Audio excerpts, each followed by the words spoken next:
Hello everyone. आज हम structure of the atom के क्वेश्चन आंसर्स करेंगे। फर्स्ट है compare the properties of electrons, protons and neutrons की। इलेक्ट्रॉन्स की, प्रोटॉन्स की और न्यूट्रॉन्स की प्रॉपर्टीज बतानी है। तो सबसे पहले देखो, सेंटर में क्या होता है? न्यूक्लियस। न्यूक्लियस के अंदर प्रोटॉन होते हैं और न्यूट्रॉन होते हैं। उनके बाहर शेल्स होती हैं। शेल्स के बीच में जो है वो इलेक्ट्रॉन्स घूमती हैं। फर्स्ट में 2, फिर 8, फिर अगले शेल में फिर से 8। ठीक है, तो इनकी प्रॉपर्टीज को कैसे लिखेंगे हम? तो जो प्रोटॉन्स है इसके ऊपर पॉजिटिव चार्ज होता है, न्यूट्रॉन के ऊपर कोई चार्ज नहीं होता, और जो इलेक्ट्रॉन्स जो शेल्स में घूमती हैं इनके ऊपर नेगेटिव चार्ज होता है। और जो इसमें इसके ऊपर पॉजिटिव चार्ज है प्रोटॉन के ऊपर, और जो इलेक्ट्रॉन्स है यहाँ पे घूम रहे इनके ऊपर इलेक्ट्रॉन चार्ज है, और ये एक दूसरे को अट्रैक्ट करती हैं। तो इसकी प्रॉपर्टी कैसे लिखेंगे? Electrons, protons, neutrons. तो इलेक्ट्रॉन्स में क्या है कि they are present outside the nucleus, कि ये न्यूक्लियस के बाहर घूमते हैं। प्रोटॉन्स जो है they are present inside the nucleus, और जो प्रोटॉन्स है वो न्यूक्लियस के अंदर होती हैं। न्यूट्रॉन्स जो हैं ये भी न्यूक्लियस के अंदर होती हैं। इलेक्ट्रॉन्स का जो सिंबल है इसका ई जो है सिंबल है, और ऊपर चार्ज शो करना है, और जिसका सिंबल प्रोटॉन का है वो P+ है, ये उसका चार्ज है, यूनिट चार्ज होता है इलेक्ट्रॉन और प्रोटॉन के ऊपर। और जो न्यूट्रॉन है इसका सिंबल N होता है। Electron carry negative charge, electron के ऊपर नेगेटिव चार्ज होता है, प्रोटॉन के ऊपर पॉजिटिव, एंड न्यूट्रॉन के ऊपर कोई चार्ज नहीं होता। जो मास है इलेक्ट्रॉन का 9.1 इंटू 10⁻³ kg है। प्रोटॉन के ऊपर का जो मास है 1.6 इंटू 10⁻27 kg है, और जो न्यूट्रॉन का मास है ये 1.6 इंटू 10⁻27 kg है। इलेक्ट्रॉन्स जो हैं वो प्रोटॉन की तरफ अट्रैक्ट होते हैं। क्यों? क्योंकि इलेक्ट्रॉन नेगेटिव चार्ज होता है इसके ऊपर, और प्रोटॉन के ऊपर पॉजिटिव चार्ज होता है, तो ऑपोजिट चार्ज होने की वजह से ये एक दूसरे को अट्रैक्ट करती हैं। और जो प्रोटॉन्स है they are attracted toward electron, और प्रोटॉन जो है वो इलेक्ट्रॉन की तरफ अट्रैक्ट होते हैं ऑपोजिट चार्ज होने की वजह से। लेकिन जो न्यूट्रॉन्स है they are not attracted toward electrons and protons, ये ना इलेक्ट्रॉन्स की तरफ अट्रैक्ट होते हैं ना प्रोटॉन्स की तरफ, क्योंकि इनके ऊपर कोई चार्ज नहीं होता। नेक्स्ट है what are the limitations of J Thomson model of atom, कि इसकी कमियां क्या थी? जो जे थॉमसन मॉडल एटम का था इसमें क्या कमियां थी? तो सबसे पहले देखो, जे थॉमसन का मॉडल है क्या क्या कहा था उसने? उसके अकॉर्डिंग क्या है कि जो एटम है ये एक स्फीयर है, और यहाँ पे सारा ही पॉजिटिव चार्ज है यहाँ पे, और इसके अंदर अंदर जो है वो नेगेटिव चार्ज भी है यहाँ पे। ऐसे जो है ये वो नेगेटिव चार्ज है। ये जे थॉमसन मॉडल है, ठीक है। और इसमें कमियां क्या थी? तो देखो इसमें क्या है, पॉजिटिव उसने कहा कि यहाँ पे ये पूरा स्फीयर ही पॉजिटिव है, और बीच बीच में नेगेटिव है। तो पॉजिटिव नेगेटिव ये दूसरे को तो अट्रैक्ट करेंगे, तो एटम तो फिर जो है वो कोलैप्स हो जाएगा, वो तो एग्जिस्ट नहीं कर सकता। ना ही उसने कोई न्यूक्लियस के बीच में बात की कि कोई न्यूक्लियस होता है, तो ये उसकी कमियां थी। तो इसको ऐसे लिखेंगे कि the model of atom was not based on experimental evidence, कि ये कोई एक्सपेरिमेंट करके, जैसे रदरफोर्ड ने एक्सपेरिमेंटली शो करके हर चीज के लिए किया था, इसका जो मॉडल है वो एक्सपेरिमेंटल एविडेंस पर बेस्ड नहीं था। He could not explain nucleus, दूसरी उसकी जो है लिमिटेशन थी कि उसने न्यूक्लियस की बात ही नहीं की, उसने न्यूक्लियस के बारे में कुछ नहीं बताया। He could not explain stability of atom, और वो एटम की स्टेबिलिटी को भी एक्सप्लेन नहीं कर पाया। नेक्स्ट है what are the limitations of Rutherford model of atom. Rutherford ने क्या बोला था कि सेंटर में जो वो पॉजिटिव चार्ज है, और जो ऑर्बिट्स में इलेक्ट्रॉन्स घूमते हैं। जो लिमिटेशन उसकी क्या थी कि जब भी इलेक्ट्रॉन्स घूमते हैं तो वो जब भी कोई सर्कल में चीज घूमेगी तो वो हमेशा अपनी एनर्जी लूज करती है। तो रदरफोर्ड ने बोला कि ये जो इलेक्ट्रॉन्स है ये सर्कल्स में घूमते हैं, ऑर्बिट्स में घूमते हैं, तो ये एक दूसरे के शेल में भी चले जाते हैं। और जब भी कोई चीज सर्कल में घूमती है तो वो अपनी एनर्जी लूज करती है। तो इसके अकॉर्डिंग तो जैसे जैसे ये इलेक्ट्रॉन्स है घूमते घूमते इस शेल में आएंगे, फिर उससे नीचे वाले शेल में आएंगे, तो उनकी जो एनर्जी कम होती जाएगी और धीरे धीरे वो पूरे न्यूक्लियस में ही गिर जाएंगे और जो एटम जो है वो कोलैप्स हो जाएगा। तो एटम तो एग्जिस्ट ही नहीं कर सकता, लेकिन ये हमें पता है कि एटम एग्जिस्ट करता है, तो इस चीज को वो एक्सप्लेन नहीं कर पाया, तो ये उसकी लिमिटेशन थी। तो इसको लिखना कैसे है? According to Rutherford model electrons revolve around nucleus, कि रदरफोर्ड ने कहा कि जो इलेक्ट्रॉन्स है वो एक न्यूक्लियस के आसपास घूमती है, but according to physics laws when something move in a circle it lose energy. लेकिन जो फिजिक्स के लॉज है वो कहते हैं कि जब कोई भी चीज सर्कल में घूमती है तो वो हमेशा एनर्जी लूज करती है। So when electrons will revolve around nucleus, तो जब इलेक्ट्रॉन्स रिवॉल्व करेंगे न्यूक्लियस के आसपास, इलेक्ट्रॉन्स विल स्लो डाउन, तो धीरे धीरे उनकी जो एनर्जी है वो कम होती जाएगी जब वो एक शेल से दूसरे शेल में और आते जाएंगे due to the loss of energy. And finally electrons will fall into nucleus, और एक टाइम ऐसा आएगा कि वो जो इलेक्ट्रॉन्स है वो न्यूक्लियस में गिर जाएंगे। And atom will finally collapse, और एटम एग्जिस्ट नहीं करेगा, वो कोलैप्स हो जाएगा। बट वी नो, लेकिन हम ये जानते हैं एटम इज क्वाइट स्टेबल, कि एटम तो स्टेबल होता है, वो एग्जिस्ट करता है। Rutherford was unable to explain the stability of atom, लेकिन जो रदरफोर्ड था वो एटम की स्टेबिलिटी को एक्सप्लेन नहीं कर पाया। नेक्स्ट है describe Bohr's model of atom.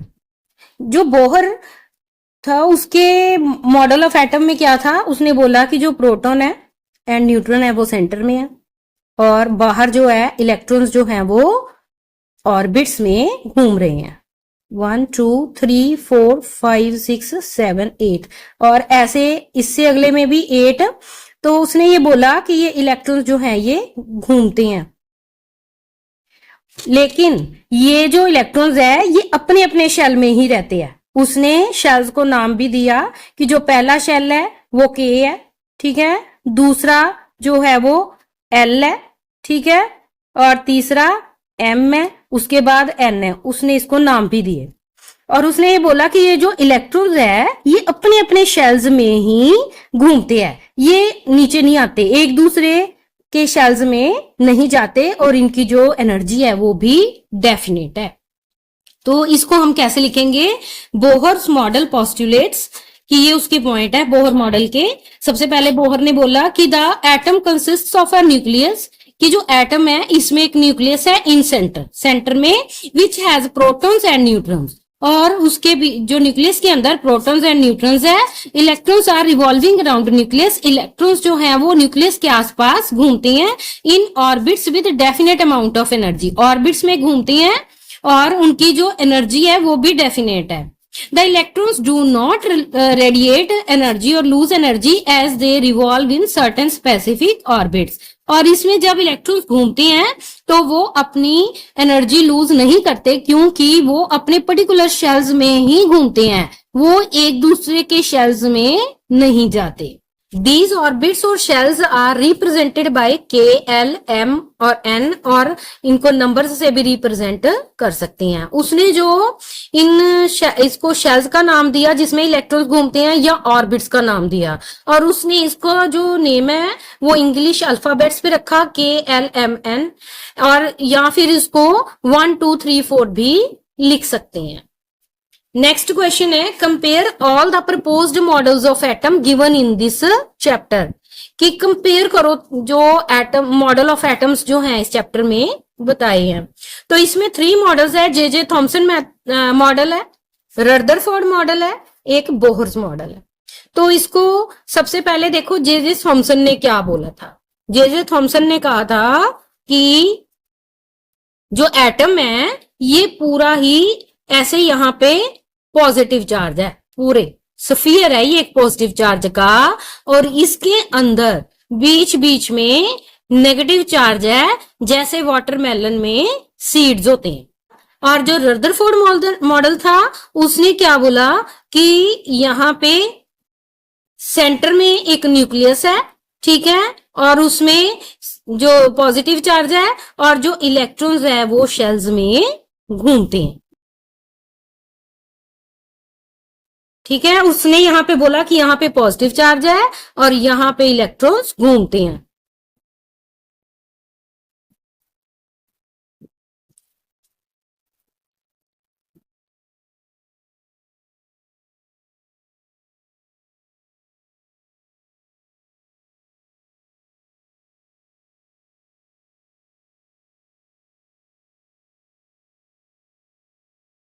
उसने बोला कि यहाँ पे जो शेल्स है इसमें इलेक्ट्रॉन्स घूम रहे हैं और बीच में जो पॉजिटिव चार्ज है। और जो बोहर्स मॉडल है उसने क्या बोला था कि जो सेंटर में न्यूक्लियस है और उसके अंदर प्रोटॉन है जिस पॉजिटिव चार्ज है और न्यूट्रॉन है इसके अंदर, न्यूक्लियस के अंदर, और बाहर जो है वो इलेक्ट्रॉन्स घूम रहे हैं 2, फिर 8,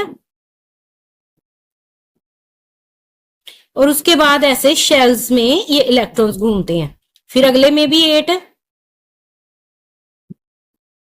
ठीक है, इससे अगले में 18।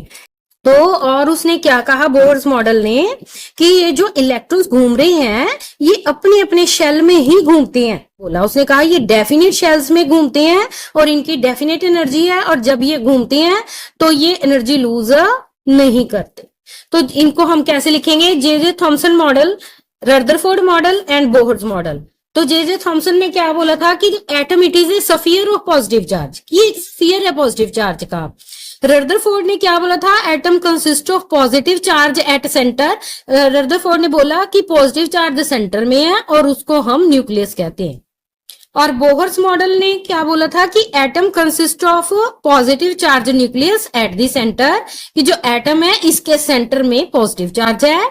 दूसरा जो जे थॉमसन ने बोला था पॉइंट कि जो electrons they are embedded in the positive charge sphere, कि जो पॉजिटिव चार्ज स्फीयर है इसके अंदर इलेक्ट्रॉन्स जो हैं वो इम्बेडेड हैं, धसे हुए हैं। जैसे वाटरमेलन में जो रेड पार्ट के अंदर सीड्स धसे होती हैं, ऐसे ही जो है वो नेगेटिव चार्ज धसा होता है पॉजिटिव चार्ज स्फीयर में। और जो रदरफोर्ड है इसने क्या कहा था कि जो इलेक्ट्रॉन्स है they move around the nucleus, कि वो मूव करते हैं न्यूक्लियस के आसपास। और जो बोहर मॉडल है इसने बोला था कि electrons move in specific orbits, कि ये स्पेसिफिक ऑर्बिट्स में करती हैं, ये नहीं कि किसी भी शेल में चले जाएंगे, ये स्पेसिफिक ऑर्बिट्स में ही रहती हैं। And do not radiate energy, और जब ये घूमती हैं तो ये लूज एनर्जी नहीं करते क्योंकि ये अपने ही ऑर्बिट में रहती है और इनकी एनर्जी भी डेफिनेट होती है। और जो जे थॉमसन मॉडल था, this model can not explain the stability of atom, ये मॉडल जो है स्टेबिलिटी ऑफ एटम को एक्सप्लेन नहीं कर पाया। इसमें जो रदरफोर्ड मॉडल है, this model was not able to explain stability of atom. इसी तरह जो रदरफोर्ड था ये भी एटम की स्टेबिलिटी को एक्सप्लेन नहीं कर पाया। और जो बोहर मॉडल है, this model explained the stability of atom, ये मॉडल जो है इसने जो एक्सप्लेन किया स्टेबिलिटी ऑफ एटम। नेक्स्ट है summarise the rules for writing of distribution of electrons in various shells for first 18 elements, की रूल्स लिखो कि कैसे डिस्ट्रीब्यूशन होती है इलेक्ट्रॉन्स की शेल्स के अंदर। तो the maximum number of electrons present in a shell is given by formula 2n square, कि कितने इलेक्ट्रॉन शेल में आएंगे इसके लिए उसने जो है एक फॉर्मूला जो है वो दिया। इसके लिए क्या है कि बोहर ने बोला कि जो इलेक्ट्रॉन्स है वो शेल्स में घूमते हैं और उसने जो है शेल्स को भी नाम दिया KLMN, ठीक है, इसको n इज इक्वल टू 1 2 3 4 भी लिख सकते हो, ठीक है। तो उसने जो है ये एक फॉर्मूला दिया कि इसमें आप शेल का नंबर फिल करके नंबर ऑफ इलेक्ट्रॉन्स निकाल सकते हो। जैसे K शेल है, ये फर्स्ट शेल है, ठीक है, तो ये फॉर्मूले में आप इसको फिल करोगे 2 इंटू 1 द स्क्वायर, तो इसमें क्या आ जाएगा 2 इलेक्ट्रॉन्स। तो पहले शेल में कितने इलेक्ट्रॉन्स है 2। नेक्स्ट है L शेल, L जो शेल है ये दूसरा शेल है, तो इसको जब आप फिल करोगे इस फॉर्मूला में 2 इंटू 2 द स्क्वायर, तो ये 8 इलेक्ट्रॉन आ गए। तो सेकेंड वाले में 8 इलेक्ट्रॉन्स आती हैं। जो M शेल है ये तीसरा शेल है और जब आप इसको N में वैल्यू फिल करोगे तो 2 इंटू 3 द स्क्वायर, तो यहाँ पे 18 इलेक्ट्रॉन्स आ जाएंगे। तीसरे शेल में 18 इलेक्ट्रॉन्स है। N शेल जो है ये फोर्थ शेल है, जब इसको N की वैल्यू फिल करोगे तो 2 इंटू 4 द स्क्वायर, तो यहाँ पे 32 इलेक्ट्रॉन्स आ जाएंगे। तो बोहर के अकॉर्डिंग जो डिस्ट्रीब्यूशन ऑफ इलेक्ट्रॉन्स है, इसमें इसके लिए आप जब शेल का नंबर फिल करोगे 2n² फॉर्मूले में, तो आप वहां से इलेक्ट्रॉन्स का नंबर निकाल सकते हो। तो नेक्स्ट उसने क्या बोला कि जो maximum number of electrons that can be accommodated in outer most shell is 8। Second उसने बोला कि किसी भी आउटर मोस्ट शेल में जो है मैक्सिमम जो है वो 8 इलेक्ट्रॉन आ सकते हैं। तो पहला शेल होता है ना के शेल, इसमें 2 आती हैं, बाकी जो शेल्स हैं इन सभी में 8 इलेक्ट्रॉन ही अकोमोडेट हो सकते हैं, इससे ज्यादा नहीं, ऑक्टेट रूल के अकॉर्डिंग। ठीक है। तीसरा उसने बोला कि electrons are not accommodated in a given shell unless the inner shells are filled. और उसने कहा कि जो इलेक्ट्रॉन्स है वो पहले इनर शेल्स फिल होते हैं, फिर आउटर शेल्स फिल होते हैं। पहले के फिल होगा, फिर एल, फिर एम, फिर N. That is the shells are filled stepwise, कि इसमें शेल्स स्टेप वाइज फिल होते हैं, के फिर एल फिर एम फिर एन। नेक्स्ट है define valency by taking examples of silicon and तो वैलेंसी की डेफिनेशन क्या है? वैलेंसी क्या होती है? The combining capacity of element is called its valency. और जो वैलेंसी है ये वैलेंस इलेक्ट्रॉन्स पर डिपेंड करती है। वैलेंस इलेक्ट्रॉन्स क्या होती है? जो बाहर वाले शेल में इलेक्ट्रॉन्स होती हैं उनको वैलेंस इलेक्ट्रॉन्स कहते हैं। तो इसमें एग्जाम्पल में देखो, जैसे सिलिकॉन की उसने बोला कि सिलिकॉन एंड ऑक्सीजन की एग्जाम्पल से समझाओ। तो सिलिकॉन जो है इसका एटॉमिक नंबर जो है वो 14 होता है। जब हम इसकी इलेक्ट्रॉनिक कॉन्फ़िगरेशन लिखेंगे तो हम इसके लिए 2, 8 एंड 4, 2 एंड 8 10, 10 एंड 4 14। वैलेंसी के लिए हमें उस एलिमेंट का जो है एटॉमिक नंबर पता होना चाहिए और इलेक्ट्रॉनिक कॉन्फ़िगरेशन, ताकि उसकी लिखी जा सके, वहां से हमें उसकी वैलेंसी का पता चलता है। तो इस केस में देखो, लास्ट शेल में जो है इलेक्ट्रॉन आ गए 4 और थर्ड शेल में एट द मैक्सिमम 8 इलेक्ट्रॉन होते हैं। ठीक है, आ सकते हैं। तो इसको 4 इलेक्ट्रॉन्स की और जरूरत है। तो ये क्या करेगा? या तो ये 4 दे देगा या फिर ये किसी से 4 ले लेगा। तो इसकी जिसमें इलेक्ट्रॉन देते हैं तो उसमें पॉजिटिव वैलेंसी होती है, जिसमें लेते हैं तो उसमें नेगेटिव वैलेंसी होती है। तो इसमें दोनों वैलेंसीज आएंगी सिलिकॉन में, +4v एंड -4v। और सेकंड उसने एग्जाम्पल जो है उसने बोला ऑक्सीजन की एग्जाम्पल से समझाओ। तो इसमें एटॉमिक नंबर ऑक्सीजन का 8 है और इसकी इलेक्ट्रॉनिक कॉन्फ़िगरेशन ऑक्सीजन की 2 और अगले शेल में कितने आ जाएंगे? 6, 8 हो गए। ठीक है। तो इसमें देखो, इसके लिए इसको सेकंड शेल है, सेकंड शेल में एट द मैक्सिमम 8 इलेक्ट्रॉन आते हैं, तो इसको 2 इलेक्ट्रॉन और चाहिए। ठीक है। तो या फिर ये 6 दे दे, क्योंकि हर एक एलिमेंट अपना आउटर ऑक्टेट कंप्लीट करने की कोशिश करता है ताकि वो स्टेबल रहे। इसको स्टेबल होने के लिए या तो 6 देने पड़ने हैं या 2 लेने पड़ने हैं। 2 लेने आसान है इसलिए ये ले लेगा। तो इसकी वैलेंसी, लेने वाले की वैलेंसी किस में आती? नेगेटिव में। तो इसकी वैलेंसी क्या आ जाएगी? -2। तो इसको लिखेंगे कैसे? In atom of silicon valence electrons कितने हैं? 4। वैलेंस इलेक्ट्रॉन 4 है। तो electrons required to fill shell, और इसको ये शेल कंप्लीट करने के लिए कितने इलेक्ट्रॉन्स की जरूरत है? 4 की। तो यहां पे लिख दोगे 4। और जो ऑक्सीजन का एटम है इसमें वैलेंस इलेक्ट्रॉन 6 है। Electrons required to fill shell, और इसको जो है ऑक्टेट कंप्लीट करने के लिए इसको 2 इलेक्ट्रॉन्स की जरूरत है। Therefore combining capacity of silicon is 4। और सिलिकॉन की फिर कंबाइनिंग कैपेसिटी कितनी हुई? 4। और जो ऑक्सीजन की कंबाइनिंग कैपेसिटी कितनी हुई? 2। Hence the valency of the silicon is equal to +4 and -4। इसमें +4 इसलिए लिखा कि ये अपने ऑक्टेट को कंप्लीट करने के लिए दे भी सकता है। अगर देगा तो प्लस वैलेंसी आएगी, अगर ये 4 ले ले किसी से तब भी इसका ऑक्टेट कंप्लीट हो जाएगा। और जो लेता है इलेक्ट्रॉन्स उसकी माइनस में वैलेंसी लिखती है, तो -4। 2 वैलेंसीज इसकी होती हैं।